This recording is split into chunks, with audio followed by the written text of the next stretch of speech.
Welcome, everybody, to Restoring Your Republic. What if we could fire everybody? Oh, well, then that would just be wonderful because we make sure we got all the crooks, but then there's nobody to govern. And what does that picture look like? And so in an effort to think out of the box and look forward a little bit, we'd like to introduce you to the concept of restoring your republic lawfully and peacefully, enjoying the freedoms that is ours by the laws of nature and of nature's God. We live in perilous times. We see things happen around us that just don't make sense, and when they don't make sense, then there's something that follows it that comes along that enables the first one to be even more catastrophic, like this situation with the oil reserve. Biden and our administration, their handlers, are gradually taking us to the point of where Europe is, where they have absolutely no energy, except we have the ability to produce our energy, if we're just allowed to do so. So when are we, the people, going to step forward and take control of our destiny rather than abdicating it or giving someone else the authority to run our lives for us? At what point do we Americans finally say enough is enough? And we're getting close. Everybody's concentrating on that subject, and very few are looking forward into the future to see what a lawful governance of, for, and by the people under our Constitution and the laws of nature, nature's God, really looks like. Justice Waters from the Free State of Indiana. Welcome, sir. What do you bring to the table? Well, thank you, Governor. Hello, America. We are the Republic for the United States of America. We are the ones that brought back to life the founding documents, the Constitution, the Bill of Rights, the Declaration of Independence. We're the ones that are holding the seats for all of the government to work, the three-branch government. We're holding those seats for you, the American people. The only thing left to happen is for you, the people, to want it. Tonight, I'm going to change course a little bit, and I'm going to give a warning. Now, the reason I'm doing this is because all my life, especially in church, I've been told, don't talk about this, don't talk about that. If you say something about this, it's going to scare people, it's going to frighten people, and we don't want to do that. And yet the warning must be given. Without the warning, there's no preparation. And with no preparation, when the event takes place, well, everybody's gone. They weren't prepared.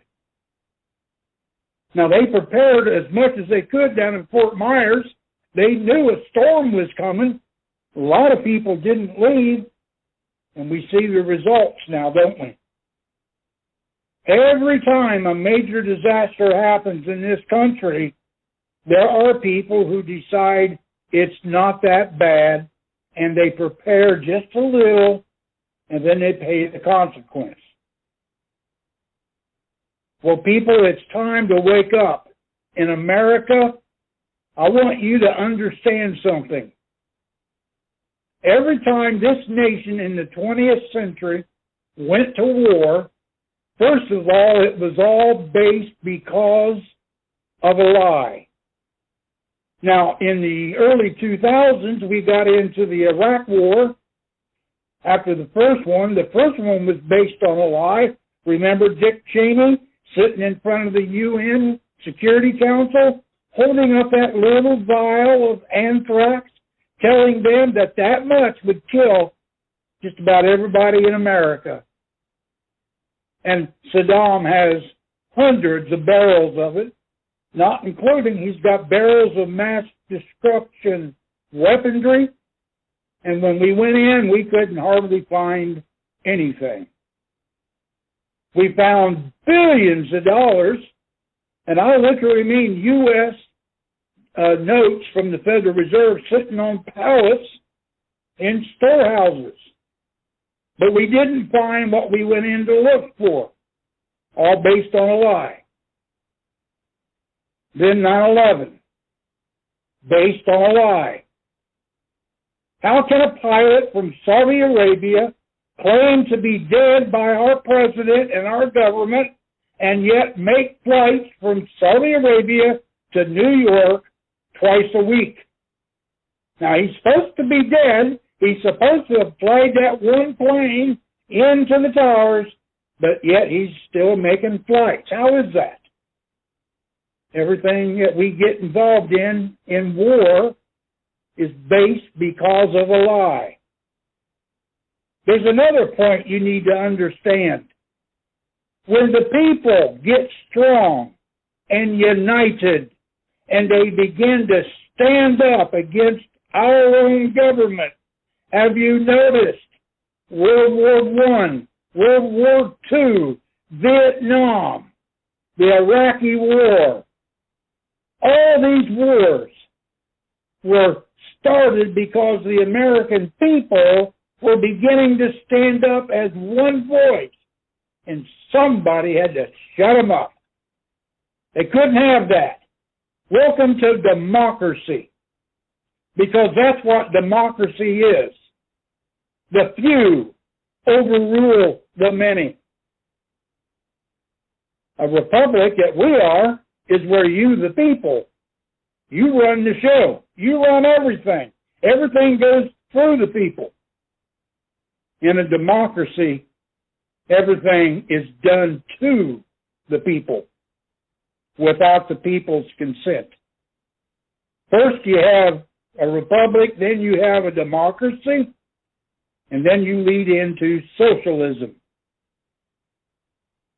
Have you noticed the Biden administration and what they're doing?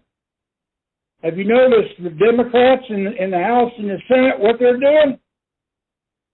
If you go back to, let's just say the Soviet Union, boy, there's a lot of similarities there.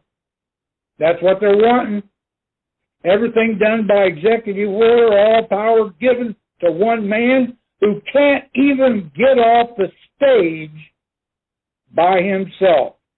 And by God, we know there are two of him. He's got a body double. All you have to do is look at the ears and listen to the talk. There are days he can just talk real fluent, and there are days he can't get 3 words in a row out. Look at the difference in the facial features and the hairline and the back of the neck. That will tell you everything you need to know. There's a body double there. Why? Because you and I, as people of this country, are getting played. Everyone's confused today because they hear a story here and a story there, and it's 2 different stories about the same event. That's planned. Meanwhile, Russia, with Putin, he's threatening the world with a nuclear strike on Ukraine. Now, do you actually believe for 1 minute that if one nuclear tactical weapon went into the Ukraine, took out Kyiv, took out all those people and the surrounding area, that that's where it would stop? Do you really believe that? You got Poland sitting there. You got other countries that belong to NATO, and now all of a sudden, well, here we go. Talked to a friend of mine in Norfolk, Virginia, just earlier yesterday, and he tells me that in the piers there at Norfolk, which is the world's largest naval base, by the way, I was stationed there for 6 years, they have a set of piers for the nuclear submarines. They have 3 Ohio class and 2 new subs. They're as big now as an aircraft carrier in length. They're massive things. The Ohio class, for instance, can carry 18 Polaris missiles. A Polaris missile can carry as many as 12 separate warheads. 12 targets. That means when one flies, it's 12 targets. And we got 18 of those in one Ohio-class sub. Well, guess what? There is not one nuclear-powered submarine in Norfolk today. They're all out. There's only one reason why the U.S. Navy takes all their nuclear-powered submarines out in the ocean at one time. Only one reason. They're going to war. That's the only reason for that. It's never happened. Never. Until now. But that's the war plan. 6 aircraft carriers are docked at Norfolk. None of them pierside. All of them gone. With each aircraft carrier comes 12 other ships. That means there's a lot of ships with nuclear-powered aircraft carriers with the subs at sea. But you also got to remember something. Russia has their subs just 4 or 5 miles off our coast. And that's a scary thought. We got an anniversary coming up, folks. Now, to most people, this probably means nothing. To those of us that understand history, it means everything. Because in 4 days, it will be the 22nd of October. That is the 60th anniversary of the Cuban Missile Crisis, when Khrushchev of the Soviet Union and President Kennedy stood toe-to-toe and gave blows to each other for 13 days. That's a very important number, 13. You got to understand this. In the world of the Illuminati, 13 is one of the more powerful numbers they use. In war, it's also a very powerful number. In brigades, troops, it goes on and on and on with how they use that number. Well, in 4 days, we may see something in this world take place that we would hope we would never see. It's an anniversary, and we do know that our enemies love to work their magic on their anniversaries. That's a day that the Soviet Union had to step down, bow down, and walk away.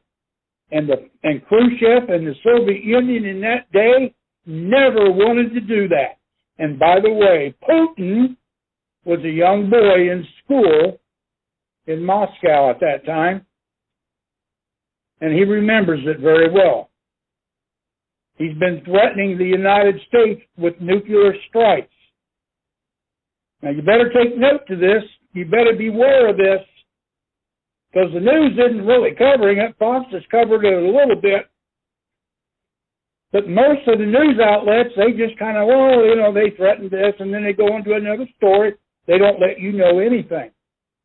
Back when I was a kid in school in 1st and 2nd grade, we were doing bomb drills, diving under desks because of it.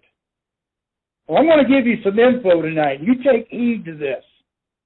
What happens during a nuclear blast? You need to know this.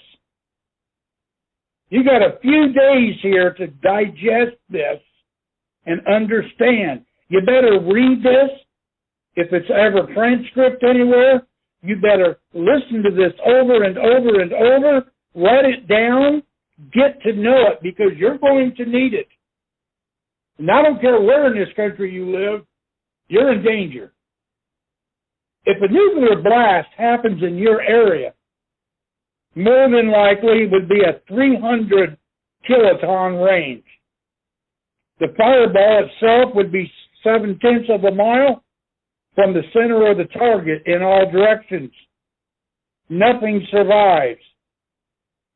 The moderate blast, or the secondary blast, would go out 2.6 miles from the center. Every building would be blown down, trees would be uprooted, and probably blown and moved hundreds of feet. Most buildings would collapse. Thermal radiation, or a 3rd-degree burn, would be outwards of 13 miles from the center. 26 miles across in diameter.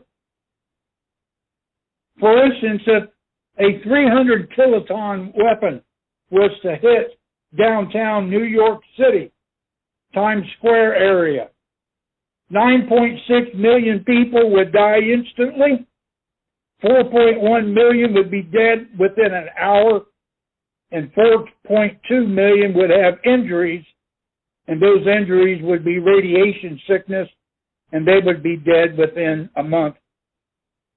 In Chicago, be 3.7 million dead instantly, 200 million dead in an hour, and 2 more million injured with radiation sickness, and then dead within a month. And it goes on and on and on.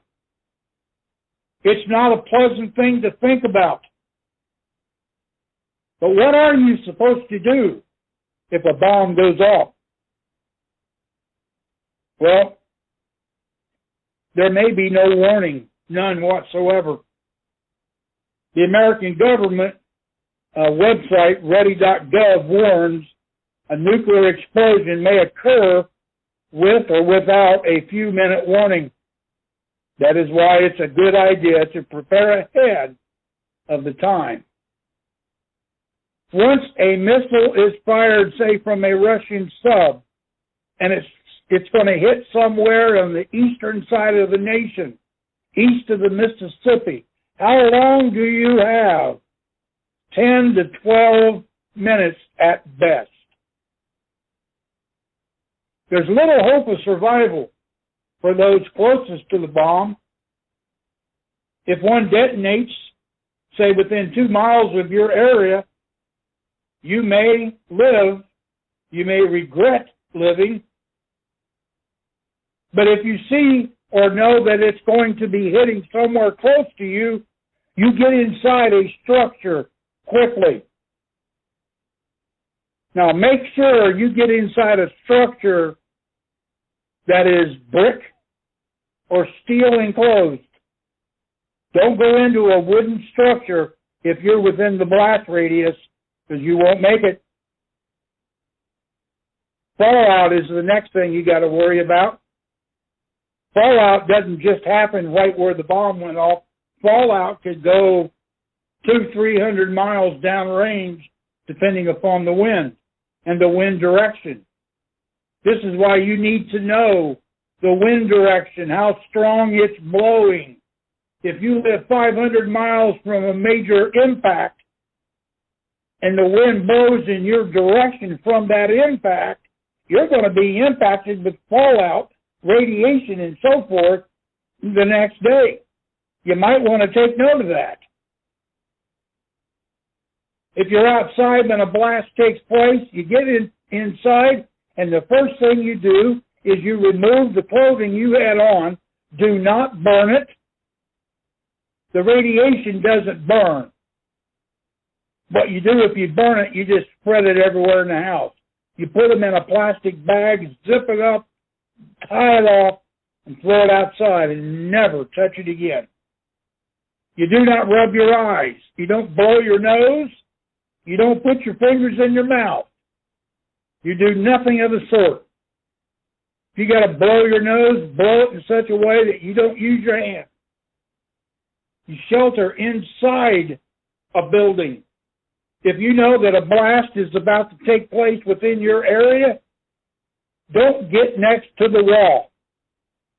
Get in the center of the building. This is not a tornado. This is 1,000 times worse. You keep your pets inside as well. Even if they're pets that stay outside, bring them in. You're going to need to stay inside at least 72 hours. Do not go outside. Do not breathe the air outside. Do not drink the tap water. Do not do anything on the outside at all. Don't cut your grass. Don't go swimming in your swimming pool. You'd be surprised the stupidity of people in America because they've been dumbed down. This is a weapon that will kill you every way it can. You better make sure you've got a lot of batteries and radios that operate on batteries, because you will not have cable TV, you will not have streaming devices, you will not have internet to stream. If you have any radio, it will probably be ham radio or shortwave. So make sure whatever radio you have, make sure that it is capable of picking up those kind of airwaves, and do everything you can to make sure that you have a solar-powered radio. So you can put it out in the sunlight and it will power itself up. Because if you do have batteries, there's a chance they won't work. When it comes to food, you can only eat packaged food. Now, does everybody understand what packaged food is? It's not a bag of chips. That's not packaged food. Packaged food is where you literally have to cut the thing open to get the food out. You don't want to eat fresh food from the outside, of course. What you want to eat is stuff that's in a plastic bag. If it's inside your refrigerator and it's packaged, it'll be good. Do not eat canned goods. Radiation will go through the walls, it will go into the cans, and when you eat that canned good, you get radiation poisoning. You can't eat canned stuff. There's a lot to understand, I know. If you get injured, I doubt seriously that the authorities are going to be able to come help you. They may not be around. They may be incinerated. Where are you picking this up at as far as through the military, your friends in the military? First of all, I have two friends in the Norfolk area. One works in the dry dock area over in Portsmouth, and the other one works with the Navy Department. He's a civilian, used to be in the Navy with me. So he's first hands there. He lets me know periodically what's going on as far as ships that are there, that are gone. Sometimes he has a better understanding of what's going on pier side than most people do that just, they just go to work and don't pay attention to what's going on. Anybody interested, Norfolk Naval Base employs over 140,000 civilians. So it's a huge place. That doesn't include the military itself. And that would be a first strike area that would get hit, probably with about a 50 megaton blast, which is far greater than what I'm talking about now. We get stuff from the Pentagon that comes out over emails. I get stuff from different places online. Now, I'm not talking about Joe Blow over in some state who has an opinion thing. I'm talking about generals who write to the public. They talk to the public. They don't tell you every little thing going on, but they give you little hints here and there. I'm talking about if all the nuclear subs are gone at one time in Norfolk, that's a major event taking place for something. One thing that you learn in the military is you prepare for everything and hope that nothing does happen. If you don't prepare and something does, then that's your fault. But, the people that spill garbage 24 hours a day, nobody listens to them today because yesterday they said something that it was going to happen and it's going to happen on such date, and then it doesn't, then you're right, they lose credibility. However, when you get 3 or 4 high-ranking retired generals talking and saying the same thing, you might want to take notice to it. These aren't the ones that are on TV that you see on CNN, Fox, or whatever. These are ones that stay off the airwaves. We have a calling in our own personal walk to share information at a certain time. And there's information we can't share at any time until given the okay to share it. So that's our lives and everybody's lives that's in this battle. So if you want to listen, and Justice Waters just give you the facts. So far, he hasn't given you an opinion. Everything he stated is you go on the maps, you look at where the military is, where the flights are going, where the Navy's stationed, and they have apps and publications. You can look at that. And Justice Waters is just saying, these are the facts. There are dates on the calendar that different secret societies use, and now we have a date, the 22nd of October, an anniversary date of the Cuban Missile Crisis. Be aware of that date. Watch what's going on. Be prepared at all times. If you live in Florida in hurricane season, you're prepared 7 months of the year for a hurricane, whether you see one or not. I know that. My mom lives down there, been there for over 22 years. That's the way life is there. America has gotten lax, and remember in World War II, my mom telling me that every time she went outside and heard a plane, everybody looked up to see what kind of plane it was. We were at war. Folks, whether you realize it or not, whether you like it or not, we are at war right now. We've been at war for 2 years. It's just our Congress in D.C. has not actually declared it on anybody, but they have declared it upon us. It started with the pandemic. That's called biological warfare. Now we're going to chemical warfare, the fentanyl and the drugs coming up through the southern border. We are at war, folks. You better put on your war cap. You better put on your thinking of a hat of wartime. If you've been military, you know what I'm talking about. This is my warning to you. We're getting close to something happening in this world, and we're going to get drawn into it. I'm going to tell you why. Because the leadership of what we have now in this country doesn't have the feet to stand up. They only have the knees to kneel down to whoever says, kneel to me. That's who they are. That's why we're the leadership. That's exactly right. That's why we come to you week in, week out, and pray to you that we need you to stand up for this republic, get involved with us, get on our website that Dean is going to tell you about, and become one of us. Because when you do that, you don't become something I started. You become involved in something our founding fathers started back 260 years ago. And it's important that we do this, because the only way you're going to get your country back, and no, you don't have your country now. They got it. You need to take it back. And the only way to do that is to become part of something that becomes so big they get scared and go hide in the hills.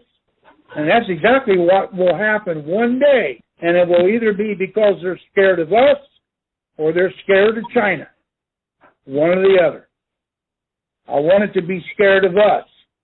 Because if they are, that means we take the reins of this country back, and the rest of the world will leave us alone.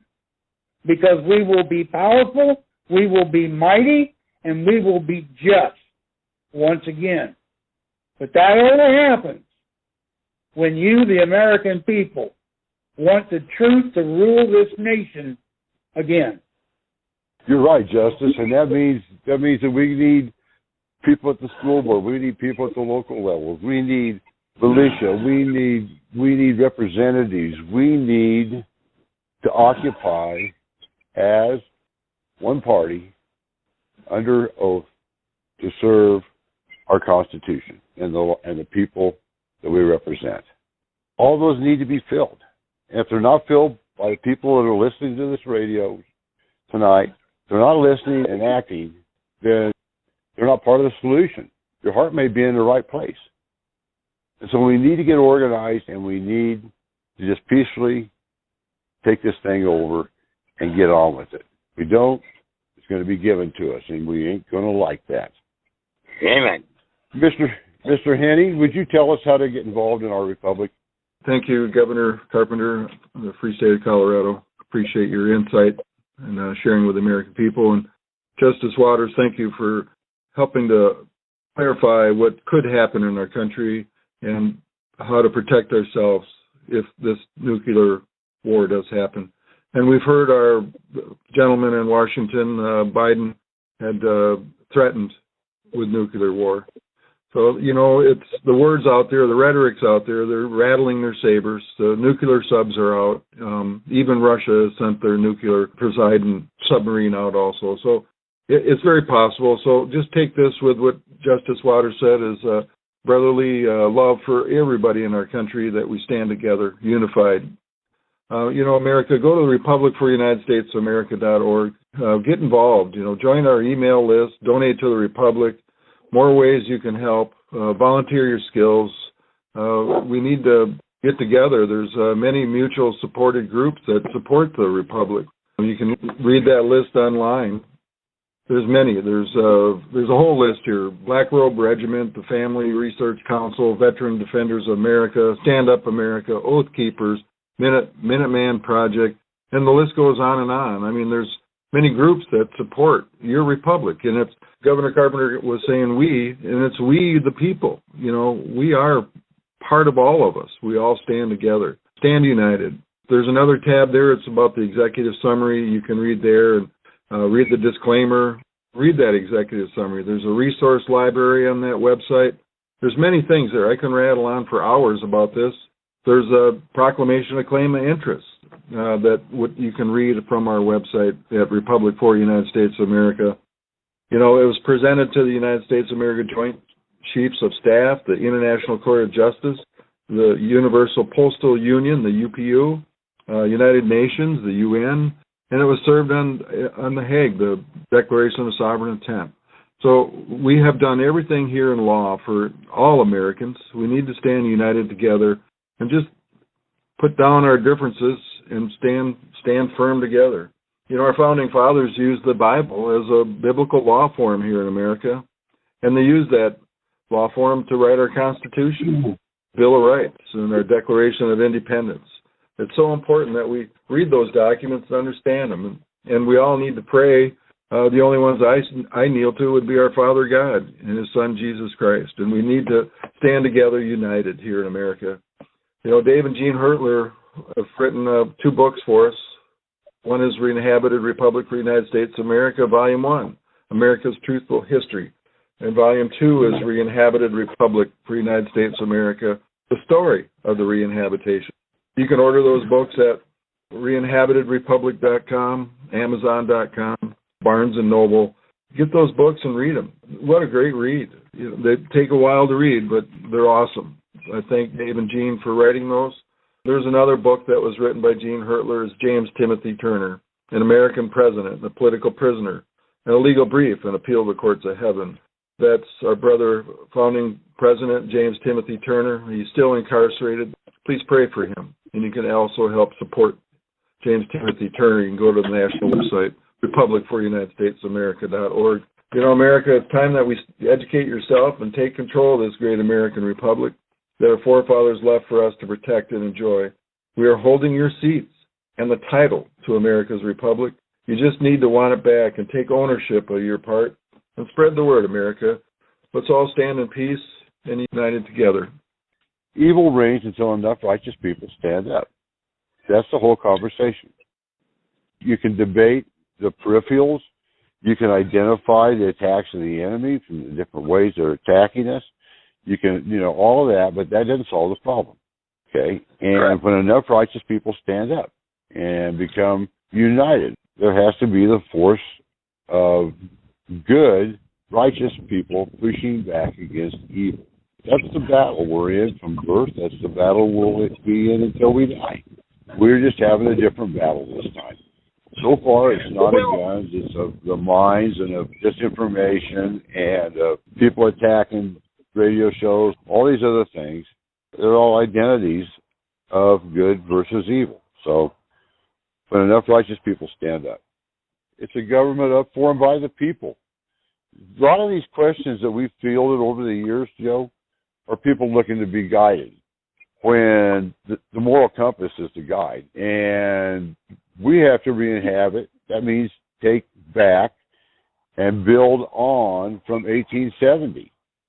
So all these laws, all these codes and statutes, all this is history. It's a real simple little constitution with a real simple little Bill of Rights and a very small government. And it's a government of, for, and by the people. So for me to answer these questions would be me imposing my thoughts or my prejudices on the will of the people. I'm trying to put a little of it back on the people that are looking, because it's their destiny. They've got to take control. They want to learn how to hold an assembly and get people together and do video podcasts and talk about it and read books and get educated and get on the solution page. You know, we're all here. Hi there, it's Jen calling from Southwest Wisconsin, a friend to the Republic, and I'm sitting in my car seat here before going into the 501c3 church with which I have a relationship, dear friends, although struggle a lot with that piece. Governor Henning has been a great inspiration. I've been listening to the calls for the last decade. I count Justice Waters and Governor Carpenter as voices of comfort and wisdom. The work that you've done across this decade, it may sometimes feel like you're not, that the reach isn't that far, but it's deep. There's still a lot of fear. I'll speak personally. I hesitate to put my name on a list. That's not the strong sister believer that I want to identify as. The Hurtlers have been, again, great inspiration, deep friends, powerful elders, and I have accepted a role as the Secretary of State for the Free State of Wisconsin, although it's caught in the Senate and the House of Representatives, and I know there's a lot going on. I'm not pushing for it to go any faster because, frankly, I don't feel like I'm that crackerjack an administrator or that I know all that much about a Secretary of State role. However, we do need to read these documents. We need to understand them, and I think it would be so helpful to put them in an auditory form. I would speak them, and I have at times sat with documents because I, too, struggle to read at the computer. But if we could produce portions of this, a bit at a time, so that the people can digest it and sit with it. This is tough reading. This is a formidable endeavor, and anyway, thankful that you are here on the airwaves tonight and that I can hear you. Jen, this is Dean. Thank you. God bless you, sister, for coming on. And it was wonderful to see you and your husband and the young lady and their baby that you came for the face-to-face on October 1st. And thank you for your spirit. Yes, great momentum there, Governor. Great Amen. Momentum. And when we reach out, as you did that day, to a picnic table of folks on their motorbikes for the weekend, and we saw a Let's Go Brandon T-shirt, the doors open up, and we discover that the people are, in fact, with us, but it is hard to penetrate and get more than a handful of views, or to get a YouTube video to go viral. Maybe we need resources who specialize in that search engine optimization stuff, Twitter and Facebook and YouTube. We're going to get there. It's coming. You know, we've been doing this 12 years. We volunteered our time, and, you know, we're struggling too financially, and I understand, and we pray for that, brother, and it seems like God always provides just enough. You know, we're never hungry, that's for sure, and I'm thankful that our Father God provides for us under His grace. He's never early, but He's never late. What if the people organized enough under law to be able to put the world on notice and then carry out through the years by educating the American people to the point of where we are today, and on the next election, you had a chance to go over to vote for a new government of, for, and by the people based on the original Constitution, not the corporation that's in control today. Or you could get in that other line and go vote for the next international president of the United States. In the republic system, you get a paper ballot and you put a red thumbprint on it. Do you think the American people might be interested in that scenario? I'm not sure exactly where you're going. So you wouldn't participate or go for a transitional election to get out of the corporation and into the constitutional republic. Am I reading you correctly, Sally? I have been telling people about the corporation and how we have to stop it. So answer my question. Would you participate in a transitional election? Sure, I would. Okay, that's a simple question. Where are you going to have this election? Well, we need people to hold it, don't we? That's my oath, to see the people get that chance. That's the only point that I've been given by the people I represent, is to get a lawful election going. Okay? That's what we're trying to do, Sally. My authority lives there. So you want to participate or you want to find fault? Well, it's a government up for by the people. So you're only one person. How are you going to do it? By getting your help, Sally, on rallying the American people to vote in the Republic. We all got to work together to make that happen. We can't do it attacking each other. We've got to come to a common ground and say we got to try this and go and run with it and put our best efforts with God first and an honest effort. Trying to fix a corrupt system that's broken, that's made all deals with the devil across the board globally, let alone in this country, is not going to fix it. It's insanity. We're repeating the same mistake over and over, voting on a corporate de facto president that's going to make us a bunch of promises that he's not going to keep.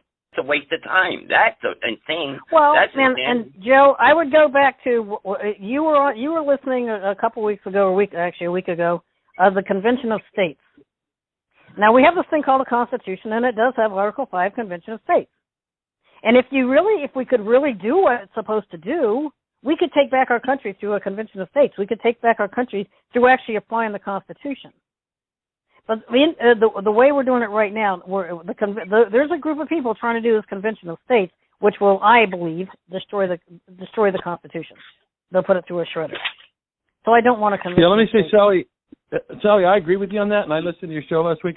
You let me come in and make a few comments too, and I believe Alex really nailed it, and you were great hosting your show. I enjoyed it tremendously. You're right. It's not about conventions of states. They'll use that to actually reverse what we do have going for us. They'll use it to take away the Second Amendment, actually. So that is not the answer. Anyway, yes, united we stand, divided we fall. Our country is in turmoil. It's under attack. People need to understand that. The risk of a nuclear war, very much out there, but we are already under attack, and that COVID was all part of that attack. And we need to face the fact that our country is being taken over. And it is up to the good people to come together and stand united. The sad part is we've got a lot of people who have a lot of different ideas, and we can't seem to totally bring the good people together. And this is, again, like it or not, Trump has been able to bring people together much more than people want. I would much rather these people be doing the same thing without Trump out there, but they are rallying him, and they are showing that people are coming together much more united. He has done something, whether people like it or not, or want. I'm not saying I'm some big fan of his. I did not vote for him the first time, and but I did the second time. I don't know that I want him running in 2024, but we need to be able to take what he has done in bringing people together and somehow get the rest of us all together. There's more Americans who want to save this country than there are those who want to destroy it, if we can figure a way to come together and work together. Well, that being said, good conversation. Thank you for taking the call. And dear Lord, help us. God bless America. Again, with all due respect, Sally, who, again, I love you. I heard your show, and I think you're great with your show, and you're on the same team. We all do need to come together. But when Sally mentions the thing about Trump bringing people together, not only have I pointed out that in itself could be nefarious in itself, right? Identify, get the conservatives and the Christians all, so that, because ultimately, center-right people that believe in the Second Amendment, the Constitution, they are the enemy and the blockade for a new world order, one world government. They're the obstacle. So what better plan than Trump get out there, baby, and get them all out of the woodwork? What president ever did rallies all through his presidency? It was like almost scripted. Get out there and rally them. We need to see who we're up against. How many are there? What are their strengths? What are their weaknesses? What are their numbers? How many extremists can we pull out of there, like with January 6th and with little psyops to get the FBI invading people that think that they're militia and they're going to come up against us? How many can we get? Help us get those obstacles out of the way, Trump. I mean, actually, that's a good reason for him to rally people, considering that he also pushed the deadly vaccine and, again, filled his cabinet with New World Order people. So aside from that, we can say Trump rallied the people. We can say Obama rallied the people. His first term, all of America, right? Oh, the first black president. But what good was he? He was a total disaster. So there's always a nefarious agenda behind these selected presidents. If we don't go, look, that's why we have to, somehow or another, this thing has to get to the point where what the Republic stands for is the Republic, the original Constitution. You know, short of Jesus Christ coming back in the clouds of glory, which I'm all for it, I'm just approaching life as if we're supposed to be doing something. And since I'm approaching it like we need to be doing something, I'd be voting for somebody through the Republic before I'm going to be voting for somebody in some rigged election that's on behalf of a corporation. So I yield. Thank you, Joe. You had a great show tonight. Appreciate you all. Thanks, James and Republic, Judge. Love you guys. You all have a great night. God bless. Great show tonight, Joe. Thank you for allowing us the platform to reach out. I appreciate Sally and Mike and everyone that came. I miss hearing Sarge and Dr. Ventura and some of the people that used to come on. But you know what? I know God's working in the background. And at the end of the day, it's our future individually as to what we want to do with it. And all patriotic Americans lean on the Constitution and the Bill of Rights. And whether they realize it or not, that is the law form of the laws of nature and nature's God, as the Constitution, Bill of Rights describes. So why people can't come together in the one thing that they agree on? Well, the churches have preached the rapture, so the rapture is going to happen, so I don't need to own it. That's where my future is. And hey, if that happens, golden parachute, I'm in. Man, everybody's in for himself, you know. On the other hand, if it don't happen, you know, what does that picture look like? So does that mean we need to go unprepared? Then there are those that think that Donald Trump's the savior. And so they worship Donald Trump and Q and the white hats. And, you know, those people are just like the first group. They're looking for something to be given to them. At the cross, it was finished, and God said, I came to set man free. So, you know, it was done. Our liberty was given to us. It's who do we choose to serve? And there's two jurisdictions, man's jurisdiction and God's jurisdiction. And it's real simple, folks. If it ain't God's jurisdiction under common law, if it's man-made jurisdiction under UCC and corporate law, then it's real simple. You ought to be able to answer that question. So it's not hard. And if we just decided who we wanted to serve and came together so that we could organize and have a government of, for, by the people, a representative government, then we have what we all want. And we pick up from 1870 and we address it and we build on it from there. In the meantime, our numbers get smaller and smaller because of death and war and COVID and all the other things that's going on in our world today. And it's time, folks, and this is our hill, and this is a hill we're going to pass on to posterity. And there is solutions. There are solutions in the works. All we got to do is take the first step and go and sign up for receive mail from the Republic and join in, donate your efforts, help us organize so that we can have and enjoy the freedom through transitional elections and a government of, for, and by the people.